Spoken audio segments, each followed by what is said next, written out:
Welcome to E classroom. আজকে আমরা 25শে July current affairs আজকে আপনাদের সামনে আমরা নিয়ে এসেছি। তাহলে এই 25শে জুলাই কারেন্ট অ্যাফেয়ার্সের সাথে সাথে আজকে আমরা কারেন্ট অ্যাফেয়ার্সের সাথে আমরা স্ট্র্যাটেজিকেও করব। তাহলে আমরা যেভাবে আমরা দেখছি 2-3 দিন ধরে বা গত এক সপ্তাহ ধরে কারেন্ট অ্যাফেয়ার্সের সাথে আমরা স্ট্র্যাটেজিকেও আমরা আপনাদের সামনে নিয়ে এসেছি। তাহলে এই সিরিজটা আমরা চালিয়ে যাচ্ছি। আর আজকে 25 জুলাই কারেন্ট অ্যাফেয়ার্স আপনাদের কাছে নিয়ে এসেছি। তাহলে আমরা একটা একটা প্রশ্ন করে করব আর দেখবো তাহলে কি কি এসছে আর কি কি আপনাদের সামনে আমরা স্ট্র্যাটেজিকেও তার সাথে সাথে আসছে। তাহলে সব দিয়ে প্রথম প্রশ্ন দেখবেন, এনটিপিসি বিদ্যুৎ ব্যাপার নিগম লিমিটেড একটা কি করেছে, এমওইউ মেমোরেন্ডাম অফ আন্ডারস্ট্যান্ডিং, একটা এমওইউ মেমোরেন্ডাম অফ আন্ডারস্ট্যান্ডিং মানে সমঝোতা স্মারক স্বাক্ষর করেছে। ঠিক আছে, কার সাথে করেছে সেটাই আপনাকে জিজ্ঞেস করেছে। উইচ মিউনিসিপাল কর্পোরেশনের সাথে এই স্বাক্ষর এই সমঝোতা করেছে। তাহলে সব দিয়ে প্রথম দেখবেন এনটিপিসির ফুল ফর্ম কি হবে। তাহলে এনটিপিসির ফুল ফর্ম কি হবে? National thermal power corporation. তাহলে চেয়ারপারসন কি আছে এখন? তাহলে চেয়ারপারসন হচ্ছে গুরদীপ সিং। তাহলে চেয়ারপারসন যদি কথা বলি তাহলে কি হয়ে যাবে? গুরদীপ সিং। সদর দপ্তর কি হবে? Headquarter new Delhi. তাহলে এনটিপিসি কোন কর্পোরেশনের সাথে সমঝোতা স্মারক স্বাক্ষর করেছে? তাহলে অ্যান্সার কি হয়ে যাবে? Gurugram municipal corporation. তাহলে গুরুগ্রাম মিউনিসিপাল কর্পোরেশন কোথায়? সেটা হরিয়ানাতে। কি স্বাক্ষর করেছে? স্বাক্ষর করেছে একটা প্ল্যান্ট বসানো যাবে কিসের জন্য? যে আমরা দেখি যে ওটা আবর্জনা বা যেটা আমরা কি করি যে বর্জ্য যেটা থাকে, যেটা আমরা রাস্তার নোংরা যে আমরা ফেলে থাকি, সে নোংরা থেকে কি করবে? সে নোংরা থেকে গ্রিন কোল রেডি করবে। সেই যে আমরা নোংরা ফেলে থাকি সেই নোংরা থেকে এনটিপিসি এই কর্পোরেশনের সাথে মিলে গ্রিন কোল রেডি করবে। ঠিক আছে, তাহলে আমরা গুরুগ্রাম মিউনিসিপাল কর্পোরেশন এবং ফরিদাবাদ এই দুটো মিউনিসিপাল কর্পোরেশনের সাথে এমওইউ সাইন করেছে কে? Faridabad municipal corporation. কে সাইন করেছে? এনটিপিসি বিদ্যুৎ ব্যাপার নিগম লিমিটেড।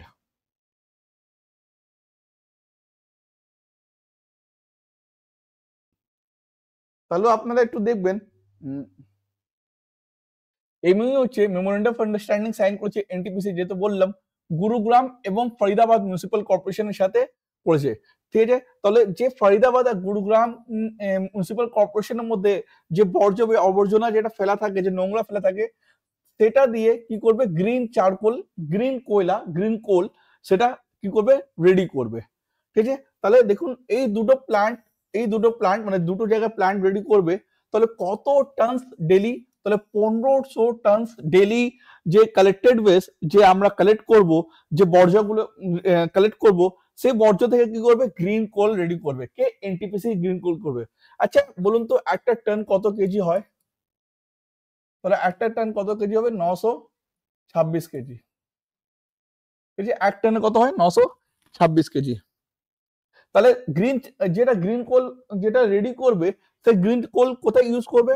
সেটা ইউজ করা যাবে power producing thermal plant which use coal as a raw material. যে ওখানে যে কোয়লাগুলো যে আমরা যে থার্মাল পাওয়ার প্লান্টে কি হয়, কোয়লাগুলো যেটা ইউজ করা হয় অ্যাজ এ র মেটেরিয়াল হিসাবে, সেখানে এই চারকোল গুলো ইউজ করা হবে থার্মাল পাওয়ার স্টেশনে।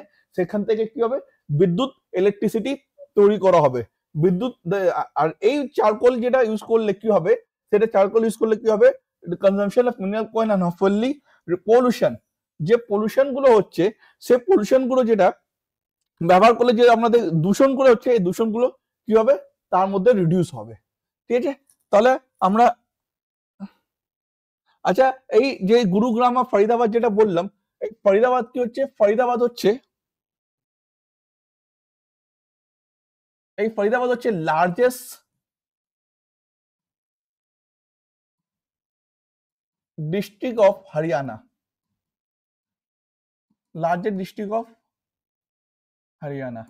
আচ্ছা হরিয়ানার রাজধানী কি হয়ে যাবে?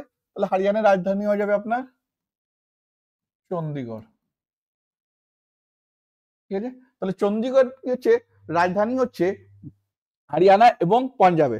আচ্ছা ওখানে হরিয়ানার সিএম এর নামটা কি হবে?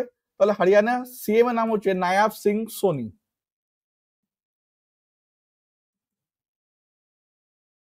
ঠিক আছে, আগে কে ছিল? তাহলে আগে ছিল মনোহর লাল খট্টার। ঠিক আছে, প্রাক্তন মুখ্যমন্ত্রী ছিলেন নায়াব সিং সাইনি, যিনি হচ্ছেন নায়াব সিং সাইনি, যিনি হচ্ছেন এখন কি হচ্ছেন ওখানে বর্তমানের মুখ্যমন্ত্রী হরিয়ানার। ঠিক আছে, তাহলে নেক্সট কোশ্চেনে চলে আসবো। তাহলে এরপর দেখুন গ্রিন কোলটা কি আছে। গ্রিন কোলকে আমরা যে চারকোল বা গ্রিন কোল যেটা হচ্ছে তাকে আমরা বায়োকোলও বলে থাকি। সেটা হচ্ছে sustainable alternative to traditional West. মানে যেগুলো আমরা ওয়েস্ট গুলো, যে আমরা বর্জ্যগুলো যেটা আমরা করছি রাস্তায় ফেলে দিচ্ছি, যে নোংরা গুলো, সেটা একটা অল্টারনেটিভ রাস্তা বের করেছে বায়োকল। and it can be blended with regular coal, যে আমরা রেগুলার কোল যেটা ইউজ করি সেটাও সেইভাবে আমরা ইউজ করতে পারি। ঠিক আছে, এবং ইলেকট্রিসিটি জেনারেশনের জন্য যে থার্মাল পাওয়ার প্ল্যান্টে, যে থার্মাল পাওয়ার প্ল্যান্টে কি হয় ইলেকট্রিসিটি জেনারেট হয়, তাহলে এখানে ইলেকট্রিসিটি জেনারেটের জন্য যে কোয়লাগুলো ইউজ করা হবে সেই কোলা মানে চারকোল বা গ্রিন কোল দেবে, সেখান থেকে কি হবে যে পলিউশন গুলো কমবে, পলিউশন গুলো কমে যাবে, রিডিউস হবে। ঠিক আছে, তাহলে এইভাবে এই প্রথম নয়, এর আগে অনেকগুলো প্ল্যান্ট গুলো তৈরি করা হয়েছে, মানে বর্জা থেকে যে বর্জা থেকে যে গ্রিন কোল চারকোল যেটা ইউজ করা হয়। তাহলে আমাদের ভারতের মধ্যে সব দিয়ে এইভাবে সব দিয়ে বড় প্ল্যান্ট কোথায়? তাহলে দেখবো India's largest waste to charcoal plant, মানে বর্জা থেকে যে চারকোল প্ল্যান্ট রেডি হচ্ছে, তাহলে ইন্ডিয়ার মধ্যে সব দিয়ে বড় হচ্ছে আপনার উত্তরপ্রদেশের বারাণসীতে একটা প্ল্যান্ট বসানো হয়েছে, প্ল্যান্ট বসেছিল কে? ওই এনটিপিসি প্ল্যান্ট বসেছিল। তাহলে প্রত্যেকদিন কত টন বর্জা গুলো দিয়ে ইউজ করে? তাহলে প্রত্যেক দিন 600 টন গুলো ওয়েস্ট ডেলি ইউজ করা যায় এই প্রসেসে। ঠিক আছে, বর্জাকে চারকোল করা হয়। তাহলে আমরা দ্বিতীয় কোশ্চেনে চলে আসবো। তাহলে আপনারা দ্বিতীয় কোশ্চেনে আপনারা দেখবেন কি দিয়েছে, দ্য ইন্টারন্যাশনাল অলিম্পিক কমিটি यानी আইওসি। ঠিক আছে, ইন্টারন্যাশনাল অলিম্পিক কমিটি। আচ্ছা ইন্টারন্যাশনাল অলিম্পিক কমিটির হেডকোয়ার্টার কোথায়, মানে সদর দপ্তর? তারপরে আমরা কি বলবো, লিউজেন, সুইজারল্যান্ড।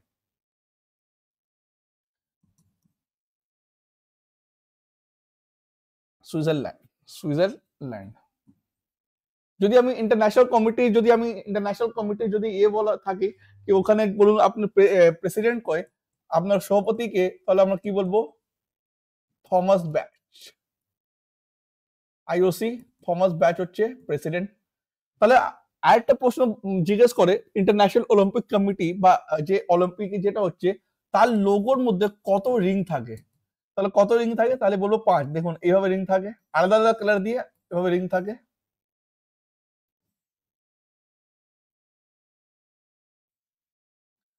এইভাবে আপনার 5টা, এটা ভুল হয়ে গেছে, এই থাকে না, এইভাবে এখানে আপনার দেখবেন এটা থাকবে না নিচেরটা, এইভাবে আপনার 5টা রিং থাকে। ঠিক আছে, ইন্টারন্যাশনাল অলিম্পিক কমিটি এই 5টা রিং থাকে। ঠিক আছে, তাহলে এই প্রশ্ন হচ্ছে ইন্টারন্যাশনাল অলিম্পিক কমিটি কাকে সম্মানিত করেছে একটা প্রেস্টিজিয়াস অ্যাওয়ার্ড, তাকে বলা হচ্ছে prestigious Olympic order of the first Indian player. তাহলে প্রথম ভারতীয় আন্তর্জাতিক অলিম্পিক কমিটি প্রথম ভারতীয়কে কি করেছে, তার একটা মর্যাদাপূর্ণ অলিম্পিক অর্ডার প্রদান করেছে। তাহলে এর মধ্যে কি হয়ে যাবে? তাহলে হয়ে যাবে অভিনব বিন্দ্রাকে কি করেছে, এই অ্যাওয়ার্ড থেকে সম্মানিত করেছে। তাহলে আমরা পিটি উষা, পিটি উষা এখন কে আছেন?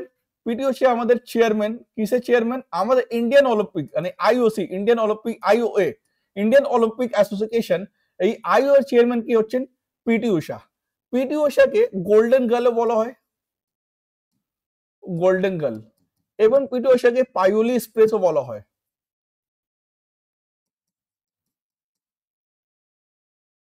ঠিক আছে, পিটি উষা এখন কি আছে, এখন উনি রাজ্যসভা মেম্বার यानी এমপি বলতে পারেন, রাজ্যসভা উনি মেম্বারও আছেন, সদস্য আছেন ইন্ডিয়ার মেম্বারে। ঠিক আছে, নমিনেট করা হয়েছে, যে 12 জন নমিনেট করা হয় রাজ্যসভার মধ্যে, তার মধ্যে হচ্ছে পিটি উষা একজন স্পোর্টসে থেকে পিটি উষাকে নেওয়া যায়। নীরজ চোপড়া, নীরজ চোপড়া প্রথম ভারতীয়, ফার্স্ট ইন্ডিয়ান যে গোল্ড মেডেল নিয়েছিল অলিম্পিকে, কোন খেলার মধ্যে? তাহলে খেলার নাম হচ্ছে জ্যাভেলিন থ্রো। ঠিক আছে, প্রথম ভারতীয়। এটা রেকর্ড যদি জিজ্ঞেস করে তাহলে এটা রেকর্ড হচ্ছে 89.94 মিটার জ্যাভলিন থ্রোর মধ্যে রেকর্ড করেছে কে? নীরজ চোপড়া।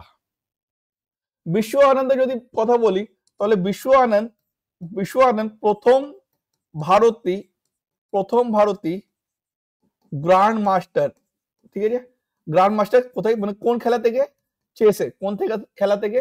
চেস থেকে বিলং করে, ঠিক আছে। চেস থেকে বিলং করেন।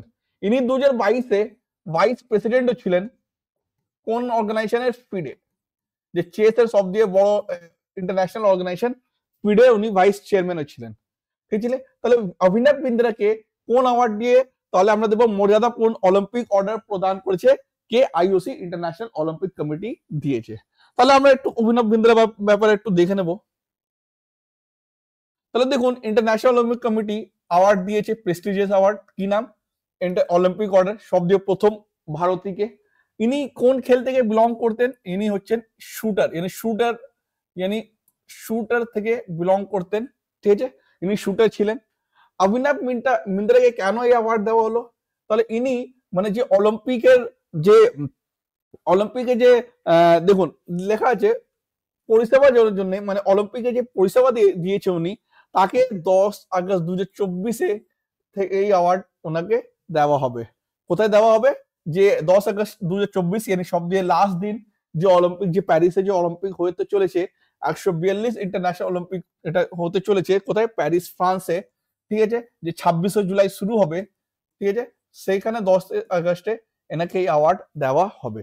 তাহলে দেখুন, প্যারিস 33 সামার অলিম্পিক 26 জুলাই থেকে 11 আগস্ট অবধি চলবে, ঠিক আছে। তাহলে অভিনব বিন্দ্রা ইনি কি ছিলেন? ইনি শুটার থেকে ইনি বিলং করতেন, ঠিক আছে। তাহলে দেখে নিন অভিনব বিন্দ্রার ব্যাপারে একটু দেখে নিন। অভিনব বিন্দ্রা প্রথম ভারতীয় অ্যাথলিট যিনি স্বর্ণ পদক জিতেছিলেন, গোল্ড মেডেল বিজয়ী হয়েছিলেন, ঠিক আছে, ইন দ্য অলিম্পিক্স। ইনি প্রথম ভারতীয় যে ইন্ডিভিজুয়াল স্বতন্ত্র হিসাবে উনি গোল্ড মেডেল নিয়েছিলেন। এর আগে স্বতন্ত্র হিসাবে গোল্ড মেডেল নেওয়া হয়নি। তাহলে এর আগে নেওয়া হয়েছিল, হকি টিম নিয়েছিল অলিম্পিক গোল্ড মেডেল, কিন্তু অভিনব বিন্দ্রা সব দিয়ে প্রথম ইন্ডিভিজুয়াল ব্যক্তি যে কি করেছিলেন, গোল্ড মেডেল জয়ী হয়েছিলেন, ঠিক আছে। He won a gold medal in the men's 10 metre air rifle.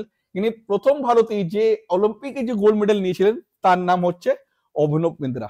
তাহলে ইনি 10 মিটার এয়ার রাইফেলের মধ্যে ইনি 2008-এ বিজিং এ যে খেলা হয়েছিল, ঠিক আছে, ব্রাজিলের মধ্যে, সেখানে উনি গোল্ড মেডেল নিয়েছিলেন। বিন্দ্রার আগে, মানে অভিনব বিন্দ্রার আগে India as a team gold medal নিয়েছিল অলিম্পিকে।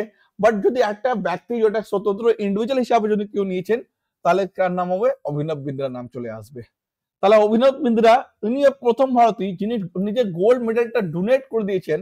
কোথায় ডোনেট করেছেন? Sports equipment to the Olympic museum, ঠিক আছে। দেখুন লুয়েজেন, আমি যখন বললাম ইন্টারন্যাশনাল অলিম্পিক কমিটি, তার হেডকোয়ার্টার হচ্ছে সেখানে, একটা অলিম্পিক মিউজিয়াম আছে, ঠিক আছে। সেখানে একটা কি আছে? অলিম্পিক মিউজিয়াম আছে। সেখানে উনি কি করলেন? নিজে ডোনেট করে দিলেন গোল্ড মেডেল। আর যদি দ্বিতীয় ব্যক্তির নাম যদি চলে আসে কে ডোনেট করেছে গোল্ড মেডেল অলিম্পিক মিউজিয়াম লুজেনে, তার নাম চলে আসবে নীরজ চোপড়া। তাহলে নীরজ চোপড়া হচ্ছে দ্বিতীয় ভারতীয় যিনি ডোনেট করেছেন নিজের গোল্ড মেডেল অলিম্পিক মিউজিয়াম। এই অলিম্পিক মিউজিয়াম কোথায় আছে? সুইজারল্যান্ডের লুজেনের মধ্যে, ঠিক আছে। তাহলে নেক্সট প্রশ্নটা দেখুন, 3 নম্বর প্রশ্ন দেখুন। আমরা একটা 24শে জুলাই আমরা একটা ডে সেলিব্রেট করি, ঠিক আছে, তার নাম হচ্ছে ইনকাম ট্যাক্স ডে বা আয়কর দিবস। তাহলে আয়কর দিবস বা ইনকাম ট্যাক্স ডে কোন ডেতে আমরা পালন করি? তাহলে আমরা বলবো 24শে জুলাই আমরা কি করি? ন্যাশনাল ইনকাম ট্যাক্স আমরা হিসাবে পালন করি। তাহলে আপনি বলুন 20 জুলাইতে আমরা কি করি? তাহলে 20 জুলাইতে আমরা ইন্টারন্যাশনাল মুন ডে হিসাবে পালন করি।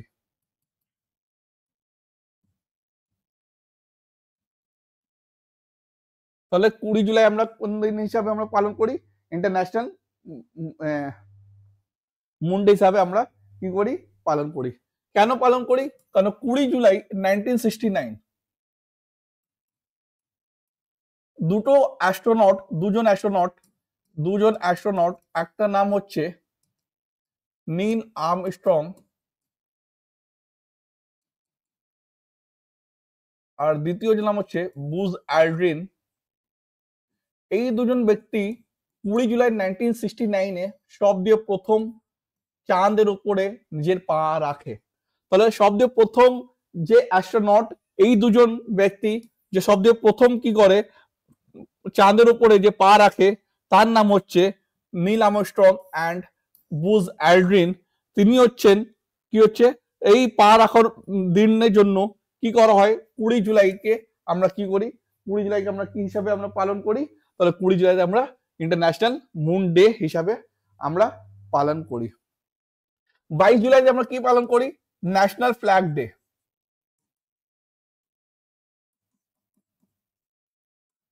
ন্যাশনাল ফ্ল্যাগ ডে 22 জুলাইতে আমরা যে আমাদের কনস্টিটিউয়েন্ট অ্যাসেম্বলি ছিল, যে আমাদের কনস্টিটিউয়েন্ট সাংবিধানিক অ্যাসেম্বলি ছিল, সে 22 জুলাইকে ন্যাশনাল, আজকে যেটা আমাদের ফ্ল্যাগ, সেই ফ্ল্যাগকে অ্যাজ এ ন্যাশনাল ফ্ল্যাগ হিসাবে অ্যাডপ্ট করেছিল, অ্যাজ এ ন্যাশনাল ফ্ল্যাগ হিসাবে অ্যাডপ্ট করেছিল। সেই দিনকে মনে রাখার জন্য আমরা ন্যাশনাল ফ্ল্যাগ ডে হিসাবে করি। আচ্ছা, ফ্ল্যাগ রেডি করেছিল কে, আমাদের ফ্ল্যাগ রেডি করেছিল তার নাম হচ্ছে পিনগল্লি ভেনকাইয়া।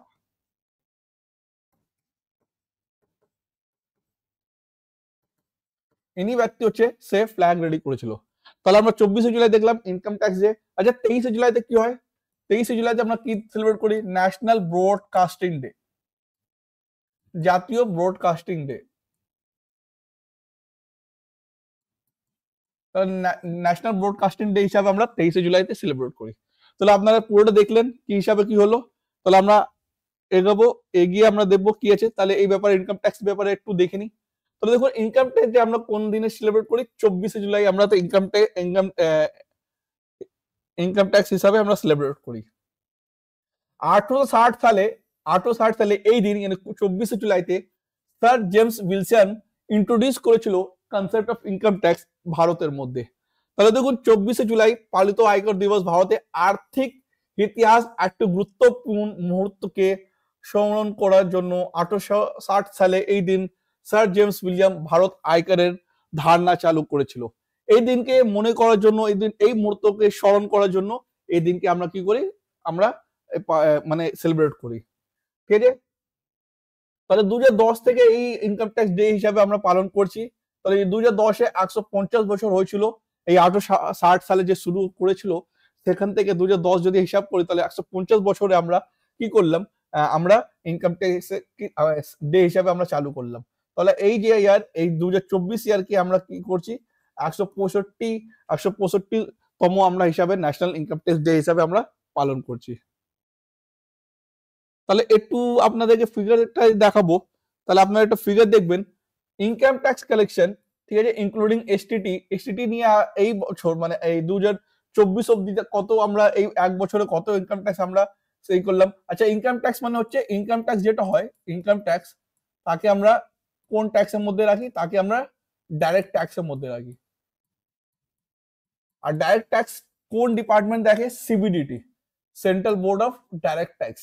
সেন্ট্রাল বোর্ড অফ ডাইরেক্ট ট্যাক্সের চেয়ারপারসন কে, একটা আইআরএস অধিকারী যার নাম হচ্ছে রবি আগরওয়াল। ঠিক আছে, রবি আগরওয়াল এখন হচ্ছে বর্তমানে chairperson সিবিডিটি, central board of direct tax. ঠিক আছে, তাহলে এই পুরো ইনকাম ট্যাক্স কোন মন্ত্রীর অধীনে আছে, তাহলে বলবো মিনিস্ট্রি অফ ফাইন্যান্সের মধ্যে। আর এখন যে আর্থিক মন্ত্রী মিনিস্ট্রি অফ ফাইন্যান্স মিনিস্টার কে, নির্মলা সীতারমন।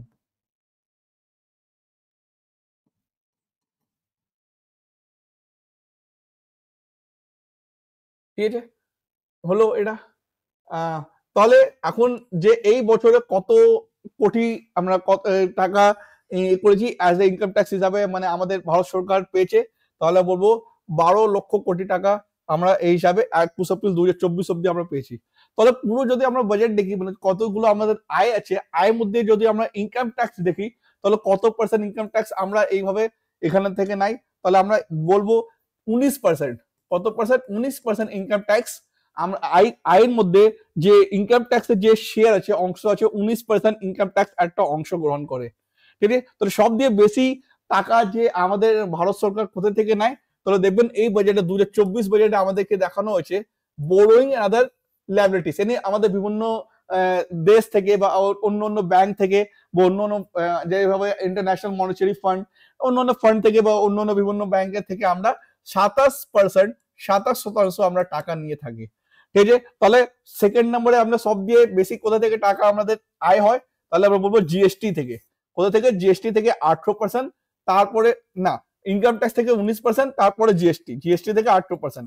ঠিক আছে, তাহলে সব দিয়ে বেশি হচ্ছে 27% আমাদের বরং করি, অন্য অন্য দেশ থেকে আমরা ধার নিয়ে থাকি, তারপর হচ্ছে ইনকাম ট্যাক্স 19%, তারপর হচ্ছে জিএসটি 18%। ঠিক আছে, তারপর অন্য অন্য টাকা আমাদের আয় করি। ঠিক আছে, এই একটা হলো ছোট্ট ভাবে একটা আমরা বাজেট হিসাবে আমরা দেখলাম কোথা থেকে টাকা আসছে, সেই হিসাবে আমরা দেখলাম রুপিস কামস ফ্রম। ঠিক আছে, আমরা নেক্সটে চলে আসি। তাহলে নেক্সটে আমরা দেখুন 4 নম্বর কোশ্চেন দেখুন। তাহলে 4 নম্বর কোশ্চেনে বলেছে উইচ ইন্ডিয়ান ক্রিকেটার, আমাদের কোন ভারতীয় খেলাড়ি, ঠিক আছে, কোন ভারতীয় প্লেয়ার যাকে অ্যাপয়েন্ট করেছে as a brand ambassador for Moto GP. ঠিক আছে, মোটো জিপি হচ্ছে একটা কার রেস, বাইক রেস। ঠিক আছে, তাহলে মোটো জিপি ইন্ডিয়ার মধ্যে যেটা মোটো জিপি হয়, তার এই খেলার মধ্যে এই আমাদের কোন ইন্ডিয়ান ক্রিকেটার যাকে অ্যাজ এ অ্যাম্বাসেডর অ্যাপয়েন্ট করা হয়েছে, তাহলে কোন ভারতীয় ক্রিকেটারকে মোটো জিপি ইন্ডিয়া ব্র্যান্ড অ্যাম্বাসেডর হিসাবে নিযুক্ত করা হয়েছে? তাহলে কি বলবো, আমাদের ইন্ডিয়ান প্লেয়ার শেখর ধাওয়ানকে কি করা হয়েছে, মোটো জিপির ব্র্যান্ড অ্যাম্বাসেডর করা হয়েছে। তাহলে মহেন্দ্র সিং ধোনি কি আমরা দেখলাম মার্চ মাসে ফ্রেঞ্চ অটোমেকার, মানে ফ্রেঞ্চের একটা কোম্পানি, কিসের কোম্পানি, কার বাইক এইভাবে automaker company Citroen brand ambassador করা হলো, ব্র্যান্ড অ্যাম্বাসেডর অ্যাপয়েন্ট করা হলো।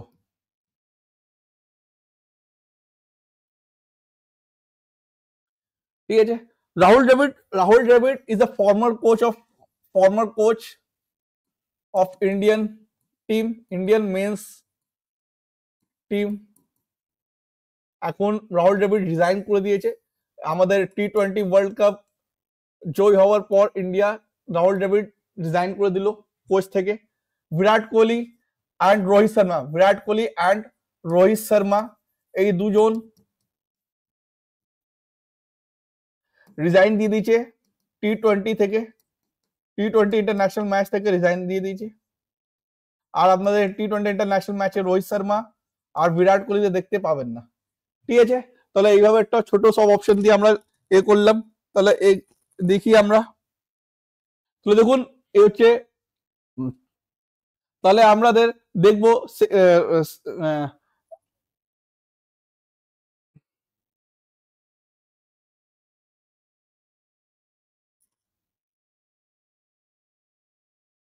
তাহলে আমরা দেখবো শেখর ধাওয়ানকে। তাহলে শেখর ধাওয়ান এনাকে মোটো জিপি ইন্ডিয়া কি করা হলো, অ্যাজ এ ব্র্যান্ড অ্যাম্বাসেডর নিযুক্ত করা হলো। তাহলে মোটো জিপি ব্যাপারে দেখে নেবো। মোটো জিপি হচ্ছে একটা মোটরসাইকেল রেস, রোড রেস, যে রোডের উপর রেস হয়, সেটা হচ্ছে মোটো জিপি। ঠিক আছে, এটা হচ্ছে কোথায় ট্র্যাক হয়, ইন্ডিয়ার মধ্যে হয়। ঠিক আছে, তো introduction of Moto GP India reflects the growing interest. যে মোটো জিপি এই যে খেলাটা শুরু হলো, সেটা দেখাচ্ছে কতগুলো আমরা ইন্টারেস্ট নিচ্ছি মোটর স্পোর্টস এর মধ্যে। ঠিক আছে, previous attempt two horse international racing, আগে আমরা দেখতাম ইন্টারন্যাশনাল একটা খেলা হতো, কিন্তু এই খেলাটা এখন ইন্ডিয়ার মধ্যেও শুরু করে দিয়েছে। তাহলে দেখুন এই খেলাটা কোথায় 2023 থেকে আমরা কোথায় শুরু হচ্ছে, কোন সার্কিটে শুরু হচ্ছে, বুল ইন্টারন্যাশনাল সার্কিট, কোথায়, ডানপুর নিয়ার গ্রেটার নয়ডা, উত্তরপ্রদেশ। তাহলে উত্তরপ্রদেশে একটা জায়গা হচ্ছে গ্রেটার নয়ডা, সেটা হচ্ছে ডানপুরের কাছাকাছি গ্রেটার নয়ডা। সেখানে একটা সার্কিট, সেই সার্কিটে যেখানে রেস হয়, এইভাবে একটা সার্কিট থাকে, সেই সার্কিটের নাম হচ্ছে বুল ইন্টারন্যাশনাল সার্কিট। সেখানে কি হয়, মোটো জিপি হয়, यानी বাইক রেস হয়। ঠিক আছে, মোটো জিপি হয়, কি হয়, বাইক রেস হয়। ঠিক আছে, তাহলে নেক্সট কোশ্চেনটা দেখুন, who was appointed as the new head coach of Indian men's football team of All India Football Federation? তাহলে AIFF all India football federation মেন্সে নতুন কোচ কাকে অ্যাপয়েন্ট করা হলো? তাহলে দেখুন 20 জুলাই সর্বভারতীয় ফুটবল ফেডারেশন দ্বারা ভারতীয় পুরুষ ফুটবল দলের নতুন প্রধান কোচ হিসাবে কাকে নিযুক্ত করা হয়েছে? তাহলে কি হবে, মানোলো মার্কুস। তাহলে মানোলো মার্কুসকে কি করা হলো, AIFF यानी অল ইন্ডিয়া ফুটবল ফেডারেশন यानी ফুটবল মেন্স এর ফুটবল যে টিম আছে, তার টিমে কোচ করা হলো কাকে? ম্যানোলো মার্কুসকে। ঠিক আছে, আপনি দেখুন আমল মজুমদার কি আছে? ইনিও কোচ আছেন international women's cricket team, India's women's cricket টিমের কোচ হচ্ছে আমল মজুমদার। স্কট ফ্লেমিং কার? India men's basketball. তাহলে ইন্ডিয়াস মেন্স বাস্কেটবলের কোচ এর নাম হচ্ছে স্কট ফ্লেমিং, আমুল মজুমদার হচ্ছে ইন্ডিয়াস ওমেন্স ক্রিকেট টিম, আর ম্যানোলো মার্কুস হচ্ছে ইন্ডিয়াস মেন্স ফুটবল টিম। ঠিক আছে, তাহলে দেখুন ইনি হচ্ছেন কে? আচ্ছা, এখানে আমি মোটো জিপি এটা হবে না, এইটা হবে না। ঠিক আছে, এই মোটো জিপি এখানে ও আগেরটাই চলে এসছে। ঠিক আছে,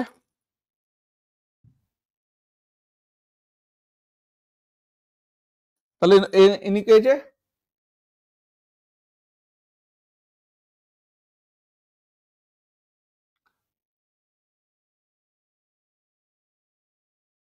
তাহলে নেক্সট কোশ্চেনটা দেখুন, আজকের এই কারেন্ট অ্যাফেয়ার্স এর last question, who has become the top run scorer in the women's T20 cricket for India?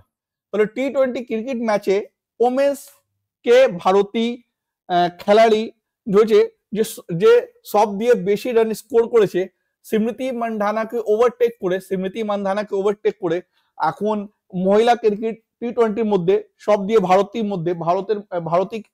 প্লেয়ারের মধ্যে সব দিয়ে বেশি রান করে উঠেছে। তাহলে দেখুন স্মৃতি মান্ধানাকে ছাড়িয়ে কে এখন ভারতের হয়ে মহিলাদের টি20 ক্রিকেটে সর্বোচ্চ রান সংগ্রহ হয়েছেন? কে? তার নাম হচ্ছে হরমনপ্রীত কৌর কে? ইনি হচ্ছে captain of India's women cricket team. তাহলে ইনি হচ্ছে হরমনপ্রীত কৌর, কে আছে এখন ক্যাপ্টেন ইন্ডিয়াস ক্রিকেট টিম, ইনি হচ্ছেন হরমনপ্রীত কৌর। ঠিক আছে, তাহলে এই চারটেই খেলাড়ি দেখবেন আমাদের ইন্ডিয়াস ক্রিকেট টিম হচ্ছে, এই চারটেই খেলাড়ি আমাদের ইন্ডিয়াস ক্রিকেট টিম। ঠিক আছে, তাহলে হরমনপ্রীত কৌর দেখুন top run scorer in the women's T20 cricket for India, overtaking, यानी স্মৃতি মান্ধানাকে টপকে হরমনপ্রীত কৌর কি করলে এখন ভারতের হয়ে মহিলাদের টি20 ক্রিকেটে সর্বোচ্চ রান সংগ্রহ হয়েছেন। ঠিক আছে, ইন্ডিয়া এই যে আমরা দেখলাম ইউএই একটা খেলা হলো দম্বুলাতে 21 জুলাইতে, এই রেকর্ড করা হলো, यानी 21 জুলাইতে টি20 ম্যাচে যে হরমনপ্রীত কৌর যিনি আছেন সে স্মৃতি মান্ধানাকে ওভারটেক করে দিয়েছে, পিছিয়ে দিয়েছে। ঠিক আছে, তাহলে হরমনপ্রীত কৌর টি20 টোটাল যে স্কোর আছে, যে রান করেছে 3415 কত ম্যাচের মধ্যে? 171 মধ্যে। তাহলে হরমনপ্রীত কৌরকে স্মৃতি মান্ধানা দিয়ে মাত্র 37 রান এগিয়ে আছে। ঠিক আছে, তাহলে কত রান দিয়ে এগিয়ে আছে? মাত্র 37 রান এগিয়ে আছে। ঠিক আছে, তাহলে আমরা হরমনপ্রীত কৌরের যদি আমি স্ট্রাইক রেট দেখি তাহলে 137.35 এখন হচ্ছে হরমনপ্রীত কৌরের আপনার স্ট্রাইক রেট। তাহলে আমরা এই 6টা কারেন্ট অ্যাফেয়ার্স দেখলাম। ঠিক আছে, তাহলে এই 6টা আমরা কারেন্ট অ্যাফেয়ার্স দেখলাম, নিশ্চয়ই আপনাদেরকে ভালো লেগেছে। যদি ভালো লেগেছে তাহলে আমাদের চ্যানেলটা সাবস্ক্রাইব করুন এবং লাইক করুন এবং সাবস্ক্রাইব করুন। ধন্যবাদ।